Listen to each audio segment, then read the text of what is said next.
சென்னை பெருநகரில் குற்ற நிகழ்வுகள் ஏற்படாமல் தடுக்க கண்காணிப்பு மற்றும் ரோந்து பணிகள் தீவிரப்படுத்தப்பட்டுள்ளதாகவும், அண்மை காலத்தில் நிகழ்ந்த சம்பவங்கள் தனிநபர் விரோதத்தால் நடந்துள்ளன என்றும் பெருநகர காவல்துறை ஆணையர் தெரிவித்துள்ளார்.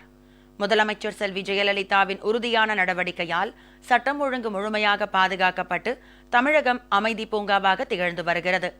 சமூக விரோத செயல்களிலும் சட்டவிரோத செயல்களிலும் ஈடுபடுவோர் மீது தமிழக காவல்துறை கடும் நடவடிக்கை மேற்கொண்டு வருகிறது. முன்னெச்சரிக்கை நடவடிக்கைகளும் தீவிரப்படுத்தப்பட்டுள்ளன.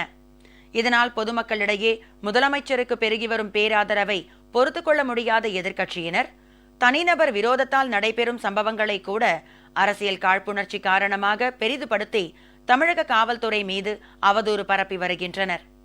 இந்நிலையில் சென்னையில் செய்தியாளர்களிடம் பேசிய பெருநகர காவல்துறை ஆணையர் திரு டி.கே. ராஜேந்திரன், சமீபத்தில் நடந்த கொலை சம்பவங்கள் தனிநபர் விரோதத்தால் நடைபெற்றுள்ளதாக தெரிவித்தார்.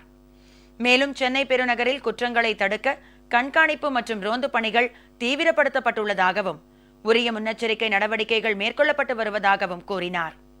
பொதுமக்களுக்கு இடையூறு ஏற்படுத்த முயற்சிக்கும் ரவுடிகள் மற்றும் சமூக விரோதிகளின் செயல்பாடுகள் முற்றிலும் ஒடுக்கப்பட்டுள்ளதாகவும் அவர் தெரிவித்தார்.